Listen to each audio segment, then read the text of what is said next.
while we're waiting, we can just let one of the other committees go first. I'm on the committee, right? Yeah. Yeah. Just joking. All right, we'll call the finance to order. First item has to do with authorizing a construction contract. Right? Is that right? Oh, I got the invoice. Oh, I'm sorry. Yeah, Yeah. I'm sorry. Resolution authorizing payment of invoice from Northwest Arkansas Council. Right. This is, I was contacted last week, or actually week before last. I met with the Northwest Council, and they're supporting a program, or trying to put together support for a program for vaccinations and the is it monoclonal antibodies, something like that. The therapy, the remdesivir, I think, and it's the same group. They run a lot of vaccination clinics through our community clinic. They did the big ones up on JB Hunt's parking lot. They've done them all over North, and they are trying to. They've put together a plan to really increase that and to be able to. Excuse me. Amelia's thinking she's here. Randall's here. I'm not sure about Amelia. Okay. Can y'all, Randall and Amelia, can you both hear me? We had already called the Finance Committee to order, and we had started on the first item, which has to do with resolution authorizing payment of invoice from Northwest Arkansas Council, and the mayor was addressing that. So we'll start all over. Right. Okay. Thanks, Jeff. This is and you've got the resolution before you in your packet. I met with Northwest Council a couple of weeks ago, and they want they're trying. They have put together a plan to help continue to encourage and push for and offer vaccines. And my understanding is it wouldn't just be vaccines, but it would also be the antibody therapy. And as we discussed it, and what they presented was each city's contribution was based on population, and you can see what they did. They just took our population, each population, and figured $1 a person. So ours would be 87,176, which is our new population, and each city would be doing that, and then there would be other private money come to make up the rest of the cost. And this would be paid for. We'd pay for this out of rescue plan money, out of that ultimately $21 million. This would be an approved expense for that. And Colby's going to talk more about the rescue plan money a little later, just to give everybody. Do we have the $87,000 now from that? We've got $10.3 million right now. So we have it to authorize payment. Yeah, and they need it. This probably was not going to be the first thing we were going to spend it on, but this would. The timing is right for this, and I told them I would sure bring a resolution forward, and hopeful that y'all would support it.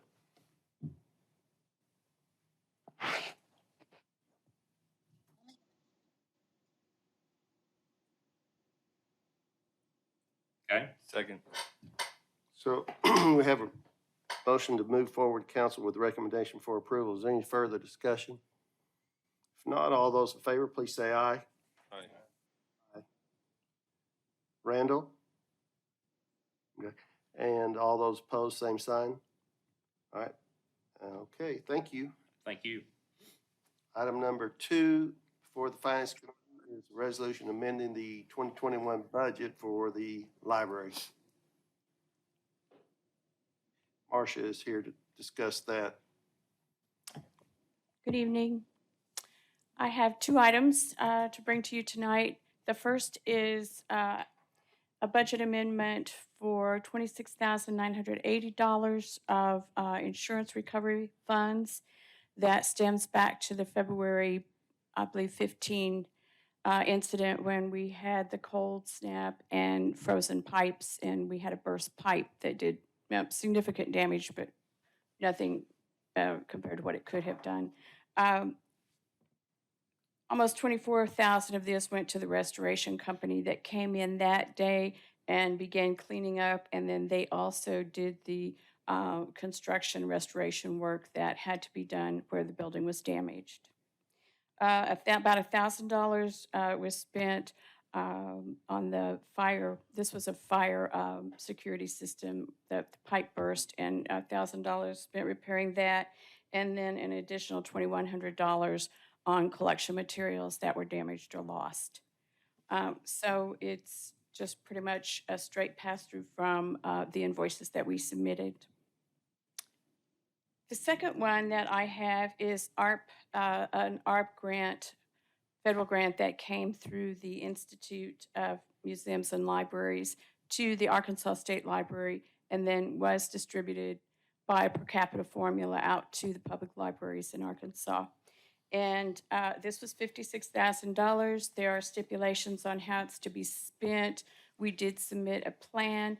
It's to be spent on something significant to help our library in the age of the pandemic. So what we have decided to do primarily with the funds is to update the equipment in our programming rooms. We have 3. One is a boardroom and the other's one for adults and one's for children, so that we can do live stream programming. Right, during this time, we've been doing recorded programs and putting them up on social media via Zoom or other ways. But this would allow us for the rest of the pandemic and in the future to allow people to come into our programs while they're being conducted and watch. I think that there will be a lot of interest in doing this. So that is a significant portion of the funds, about $37,000 is estimated. And the rest of the funds we will be using to get caught up on computers and other equipment that we did not purchase in 2020 and had not yet purchased this year. We spent our funds instead on Chromebooks and hotspots that could be checked out to the public. It's been a very successful program. They rarely sit on the shelf. They're moving very well. So that's our plan. That will be in addition to our budget. So those will be new things that we'll be very happy and pleased to make available for our community. Any questions?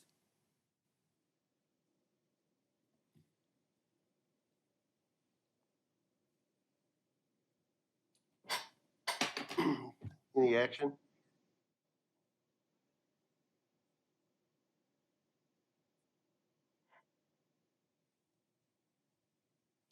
So this is just a reallocation, and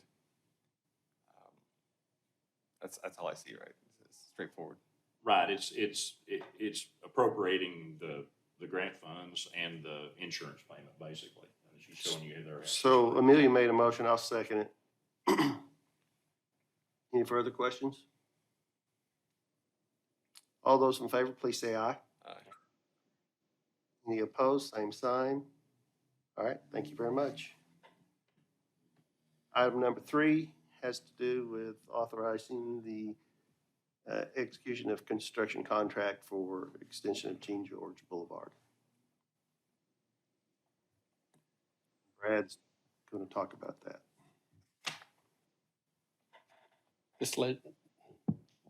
This resolution authorizes the mayor to execute the contract for King George Boulevard South Phase 1, which runs from the Don Tyson roundabout down to New Hope Road access.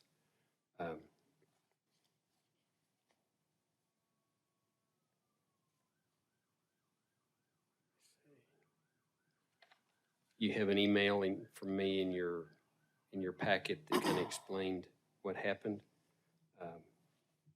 Project was bid. It came in significantly over the engineer's estimate. We were able to go back to regional planning and get an allocation of additional money, so it brought us back up to the 80-20 split on this federal money.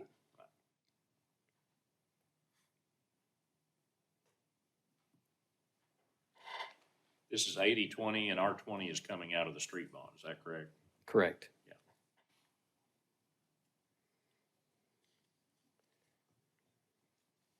Any action?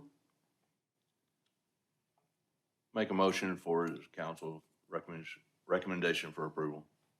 Second. Okay, I have a motion and a second to forward that resolution to council with recommendation for approval. Is there any further discussion? All those in favor, please say aye. Aye. Any opposed, same sign. All right, thank you very much. Fourth item on the agenda has to do with the downtown master plan being presented by Patsy Christie. I think it's hard to remember, or it's hard to think that we adopted the master plan in 2015. We set up that plan in 2015 with the idea we would review it in 5 years to see what we might need to do with it. Well, 2020 was kind of one of those years that not a lot of things got taken care of. So I've been working with H3 Studios, which was the consultant we used in 2015 to look at this plan and come up with an update. I just put a copy of the front page or the cover on it and the map. This is the area we're talking about, which is bounded by Huntsville on the north, 265, Quant and Cottle, and 71. We'd be looking at that same area. We would also be trying to look at what we could do with the C districts that we approved in this last few months and moving forward with that. The scope of this master, What'd you call that district? the C district, C. Springdale Elective Enhancement Districts is what that SEED stands for. It's just easy to remember. That's when we SEED. expanded it out. Right. Yeah. And what it does is allow a developer or a property owner to use the form-based code requirements and opportunities in that zone, but they have to opt to do that. It's not mandatory, but it gives them those options. And I can tell you we're getting ready to have our first couple of them because we've been working with a couple of developers and some property owners. And I think we're going to see some of those pretty soon. In discussing this with H3, we came up with an idea that really what we need to do is talk about what we succeeded in being able to do in the 2015 Downtown Master Plan. If you look around downtown, a lot of things have happened. The form-based code has really allowed us to do things that we intended to do. We're moving forward, I think, with great success. And make sure that the public knows what we've been able to accomplish with that Downtown Master Plan, and let that be the basis for what we do as our next update.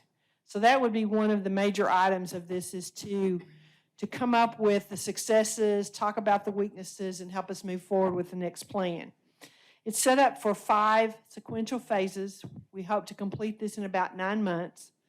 The first phase would be to get on board. We have a kickoff meeting with the consultant, which is H3, with the Downtown Springdale Alliance, because they're going to be the ones that helps us with the public participation process, look at what data we can collect on new property values, changes in ownership, all those kind of things, and update the base map so that we have a good map to start with. And the second phase is the community review of the 2015 plan. What we hope to do is be able to have a series of a couple of public meetings and kind of draw on the same kind of community plan that the Jones Center has used for their expansion, which, by the way, was one of the implementation aspects of our master plan, was for the Jones Center to complete a master plan concept, which they're in the process of getting that done. Having a series of meetings and developing a new web, and I'll get into the details of that. I'll come back to them, and I'm getting ahead of myself. Then we would have the drafted update downtown master plan to come to everybody and look at and start reviewing.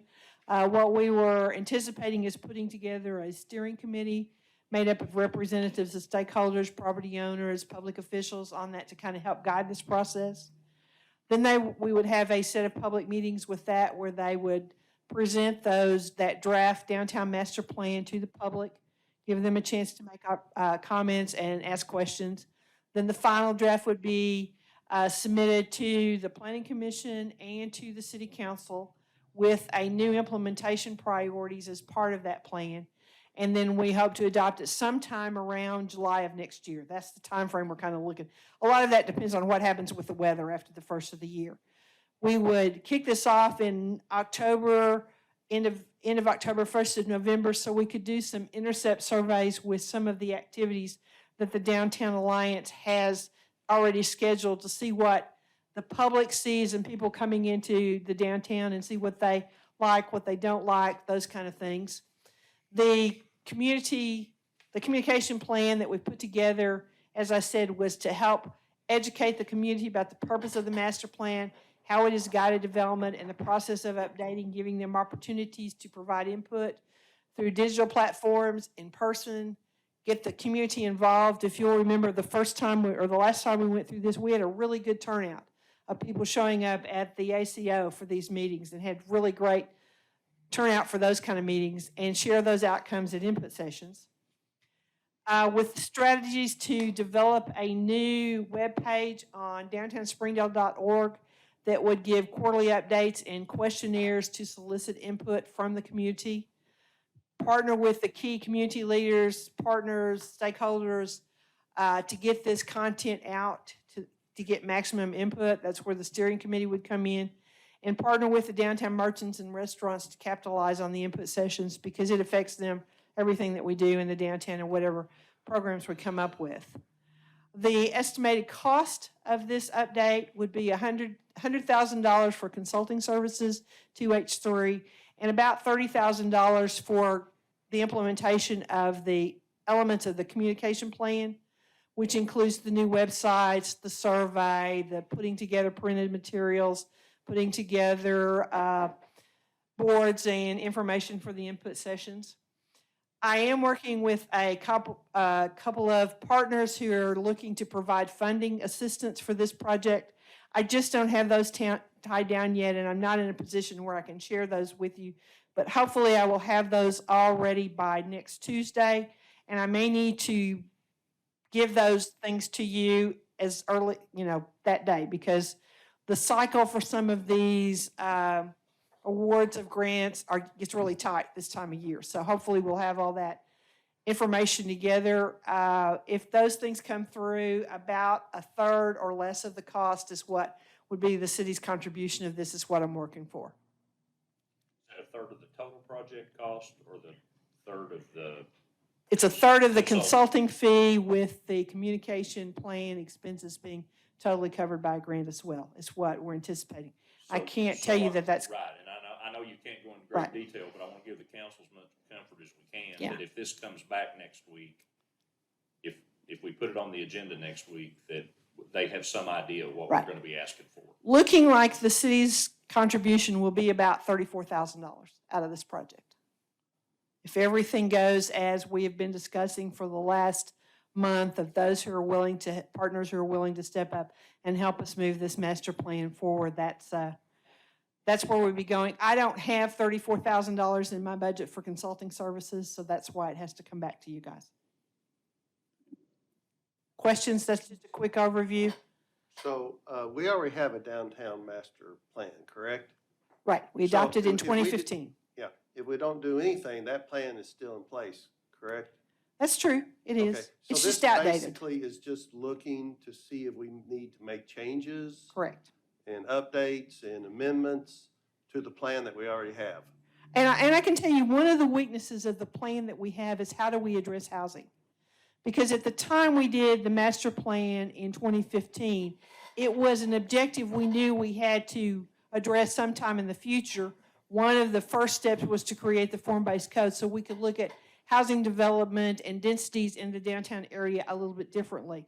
But we didn't go into it in a great detail. And in this round, I think it's really important that we address the housing issue, because to make downtown continue to become an economic driver, there's got to be people living down here.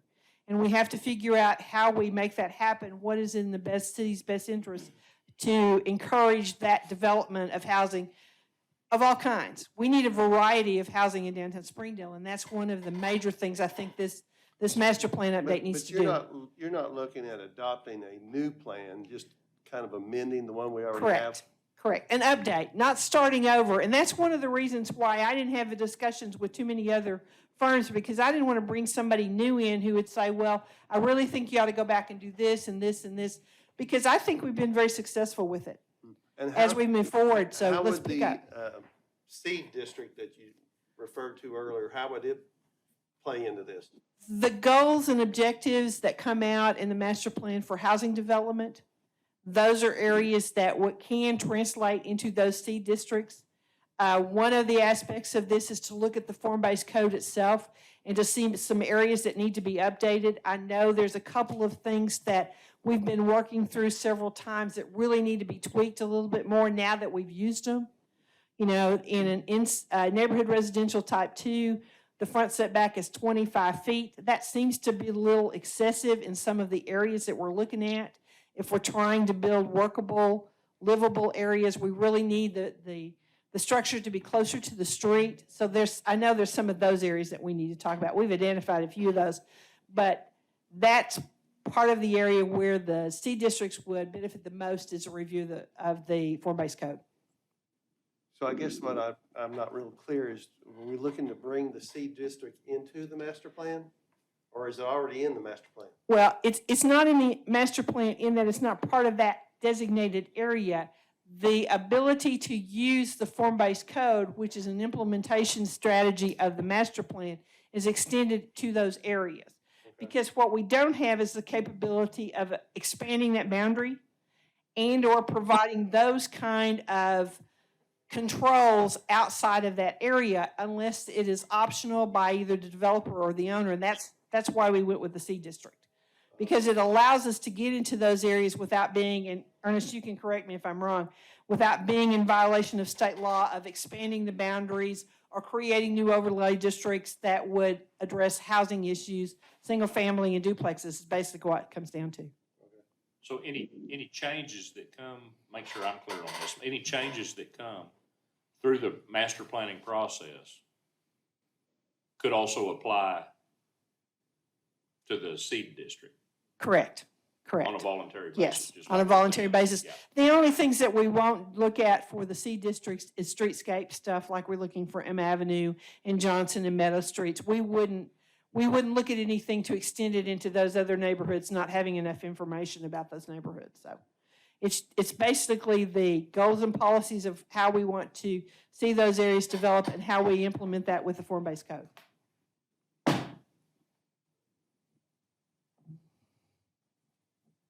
Any other questions? All right. Okay, hopefully very I'll have all much. this together by Tuesday. Thanks, Patsy. Well, so I guess that wasn't real clear to me, Patsy, I'm sorry. You're planning on bringing forward something to the council meeting on Tuesday? I'm planning on bringing a resolution that would allow us to enter into that agreement with the consultant H3 and with the ability to accept some possible funding to go into it and setting aside some money in the city's budget or amending my budget to add the So amount that we Is need. there some reason that we would not just review that resolution in committee before it goes to council? Is it a time thing or what? Well, the timeframe right now is the funding organizations have not made a decision quick enough for tonight. That's why it couldn't be before you. Right. tonight. That's the problem. And what we're trying to do is to get this in place so that we can do some of the intercept surveys with the events that are already scheduled in downtown Springdale, because there's events all through the month of October. There's Christmas on the Creek, there's tunes and brews and tunes, trying to capitalize on having other people in the downtown area to get some of their information at that time. And then that gives us the colder months of the year to get all of the data together and hit to the public with our information in the spring when everybody's ready to get out again. Is there any chance we'd have it in time to go out in the packet Friday? It's possible, but I can't guarantee that because I don't have control of those who are making the decision of providing us funding assistance. I mean, we can put it off and come back to committee if we Well, want to. hey, we'll That get it- puts us on a tighter timeframe. We'll get it to you as soon as we can. If it's on the agenda Tuesday, then y'all can make a decision whether you want to deal with it then or send it to committee. All right, thank you Okay. very much. Item number 5 is presentation from Colby.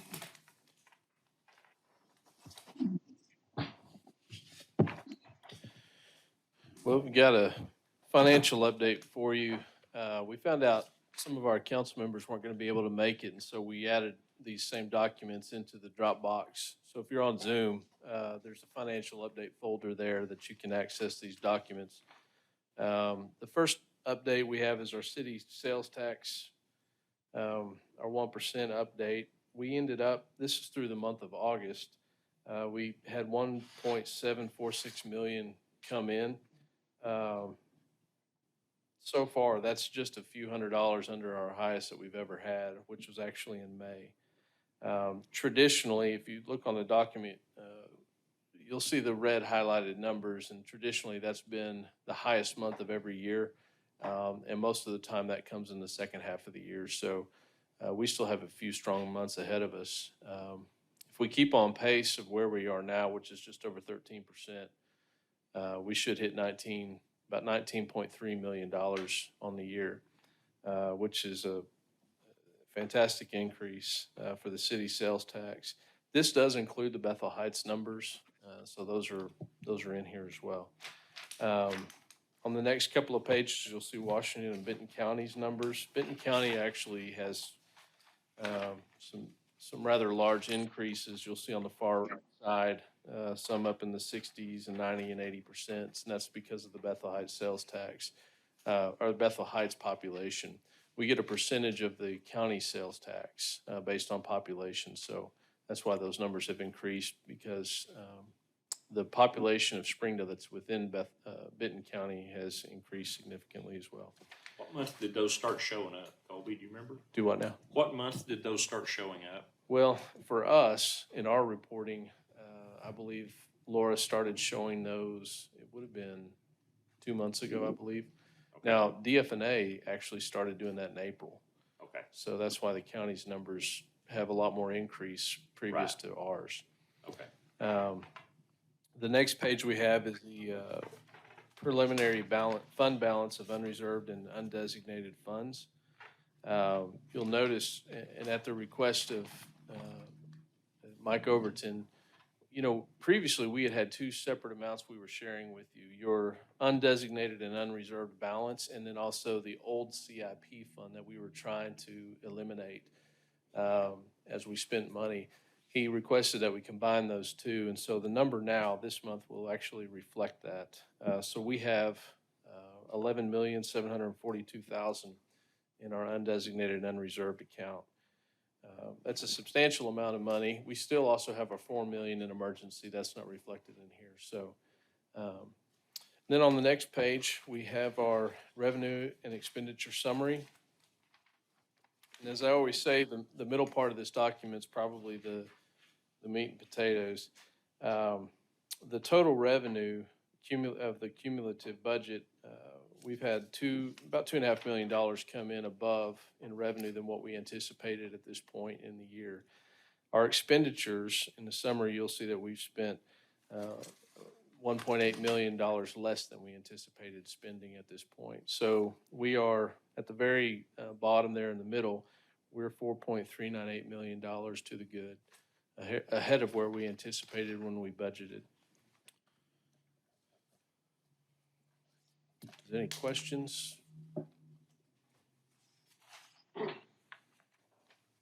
Just not necessarily a budget question, but do you happen to know what the population of Benton County, Springdale is? Springdale in Benton County?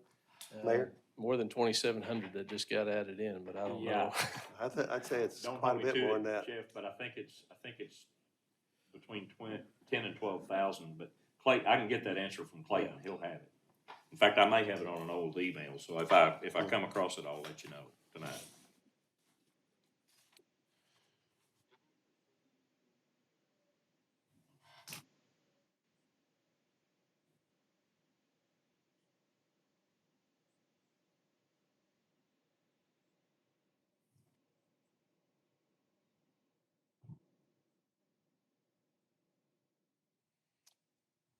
Wyman has been handling the bond, and so he'll be able to answer that question for you. But yeah, while Wyman comes to the microphone, Randall, those are some answers we're not gonna have because we got several projects that haven't bid yet. So we're just going off projected, engineers' estimates right now on a few projects. Go ahead, Wyman. We've got animal shelter, the parks and the fire bonds and all. Those are zeroed out or got very little money left in them. Our budget's real close on the city hall project, but we're within the budget. The street, we're waiting till we get off one each one of them under contract to know what the total cost is. Right now, the rough estimate is very close with the grants that we're getting and the state highway participation. But we may have to adjust the last road project a little bit to stay within the budget. We won't know until we get under contract. Yeah, for that reason, Randall, some of these latter projects that are large enough, we're probably gonna have them we're bidding them in phases. So we'll know where we're at and how much of them we're gonna be able to do within the bond proceeds.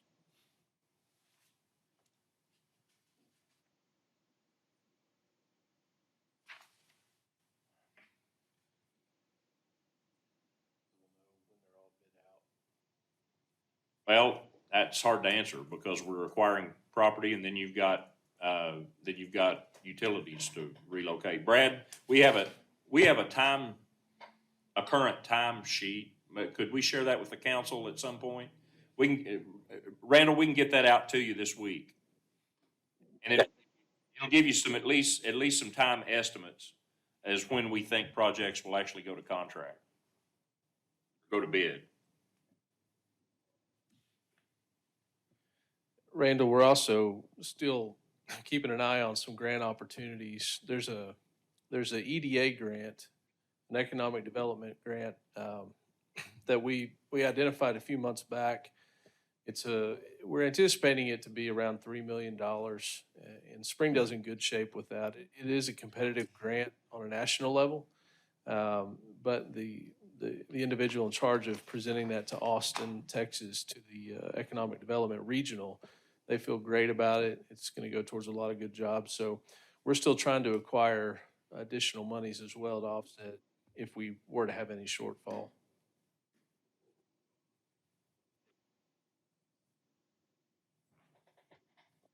So on the last page, where is the bond service payment on the expenditures? Is that in administration?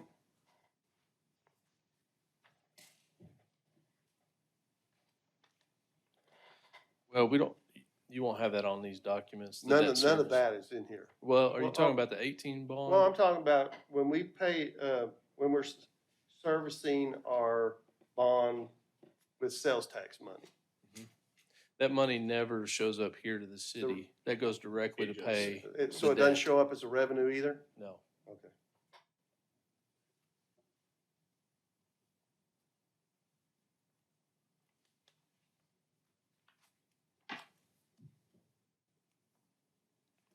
All right. Any further questions? I'm on the next item too. Okay, well, the next item is what? It's a discussion on the Rescue American Plan. Rescue Plan Act. Okay. You want to go ahead and start that? This is a real brief overview. As you've heard us discuss, the city of Springdale was given a substantial amount of funds. It's going to come in two tranches. The first one was actually, Mayor, I told you 10-3 earlier. It's 10-6, There you go. $10,600,000. Yeah. And it'll put us over $21 million. So we've already received the first amount of money. We've been staying back on this. We hadn't spent any money yet until what we're going to forward to council for this regional opportunity. One of the reasons we've done that, as opposed to how we handled the CARES Act money, with CARES Act, when they gave us the 2.9 million, we actually had to apply. We had to send in information to a portal, and DF&A would have to approve what we wanted to spend the money on. And this is the complete opposite. They have given us next spring what will be $10 million or $21 million, and then you have to make sure you spend it right, or you have to pay it back. So there's cities that jumped out on this. There was a city, the mayor was sharing with me in New York, who spent $100,000 on a mural with this money. Now, this was money sent from the federal government to help, fight the pandemic. So if cities aren't careful on how they spend this money, you're going to be writing a check out of your general fund to reimburse the feds. So we thought it would be best to wait until the final rules were given. The Treasury Department issued what they call interim final rules, I think to buy them some time. So we do have the interim final rules. We know they're going to change. So we feel it's best to stay back, play defense on this until we know the final rule. There's some cities spending money on this kind of stuff that we're scratching our heads on. And we don't want to end up in that position or put you guys in that position. We do know, and we've been waiting to verify this. The first thing that the federal government encourages you to do is to identify what they consider to be lost revenue. They have a formula, and it is a complicated one, that they've given to the Arkansas Municipal League. They've put it out to help cities know how much money will be considered lost revenue. It's not a matter of just figuring out how much sales tax loss did you have. They will take any revenue that's been lost in the city over the last year, whether it's renting your baseball fields out for a tournament, even if your sales tax was up like ours was, they still consider that a loss of revenue. So we went through every department and every small amount of revenue loss that we could find, and they give you a multiplier to use. And so out of the $10.6 million, and we've verified this, accounting has ran this numerous times. BKD, who does our audit for the city, has verified this information, and the Municipal League did as well, that of that 10.6 million, just over 9 million will be considered lost revenue to the city of Springdale. We can't. So we don't have to justify its use? What we have to do is keep it in a separate account, and then we have to let the government know what we spent that money on. There are some things that you cannot spend the money on, such as pensions, debt payments, but it is pretty liberal what the federal government will allow you to spend this money on. So we are not going to put it in our unrestricted and unreserved account. We can't do that, or fund. We will keep it separated, but we will have over $9 million that we can use somewhat to our own discretion. It takes off a lot of the restrictions that you would have if we left it in just regular American Rescue Plan funding. So we will have that money available to us. Some cities have already started giving money out to nonprofit organizations to help with things, but there's a lot of restrictions on these nonprofits.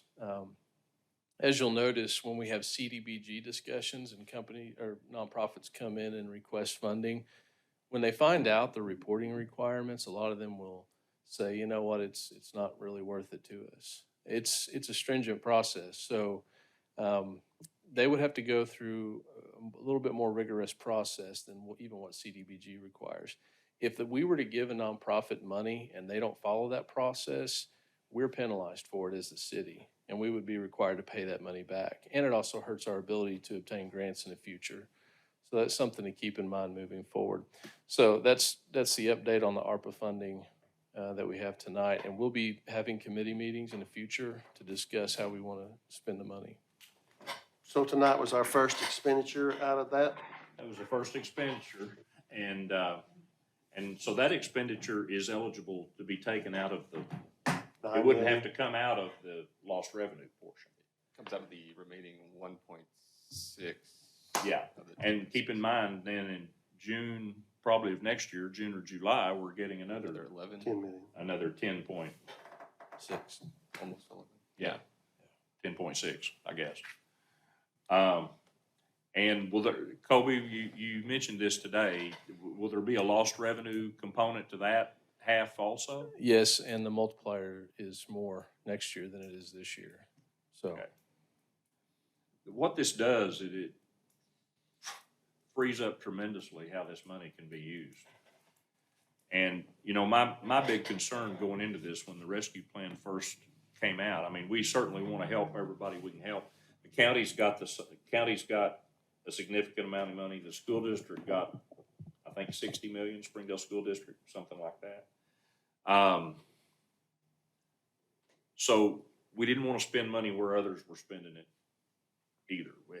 And so we've just got a lot to think about and talk about as I could see this being an item on every council or every committee agenda. As we talk about possible projects, you're gonna have residents come to you just as they do to us and may bring projects up that we want to talk about.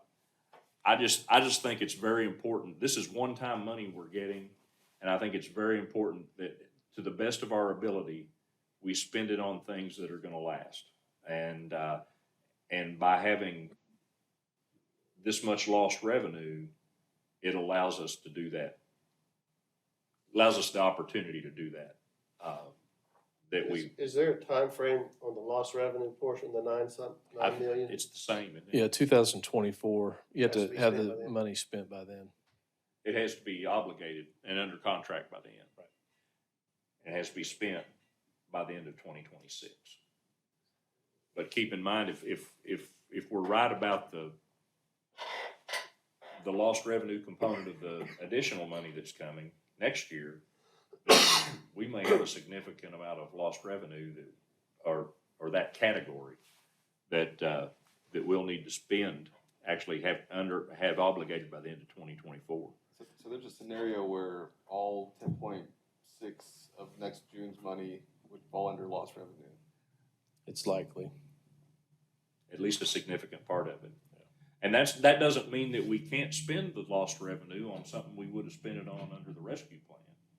It's just that we don't have to. So it's gonna open it up a lot more, the possibilities. I mean, we've talked about things, we know we're wanting to acquire property for the senior center, things like that we couldn't have done. If y'all decide to do that out of lost revenue, we couldn't have done that with rescue plan money. Yeah, and so, not to keep throwing scenarios out there, but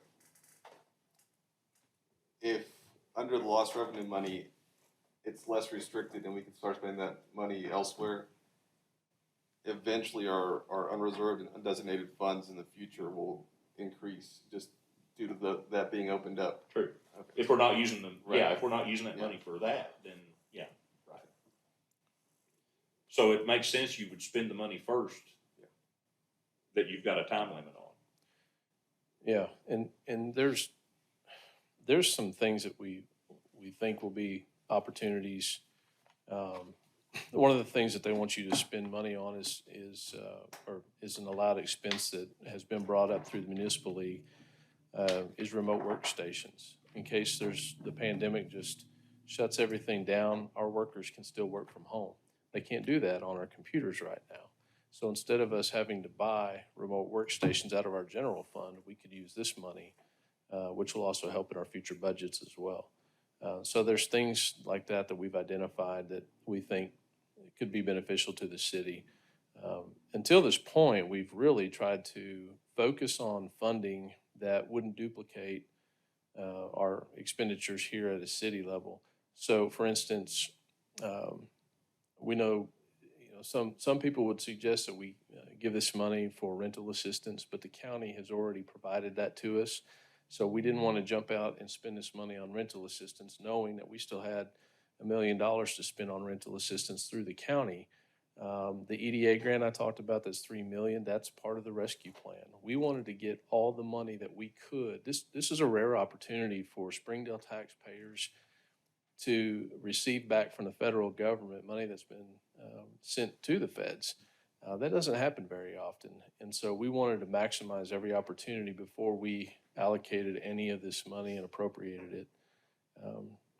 So we should be getting more information. Final rules should probably come out in the next few months. So it'll give us the guidelines to stay out of the ditches.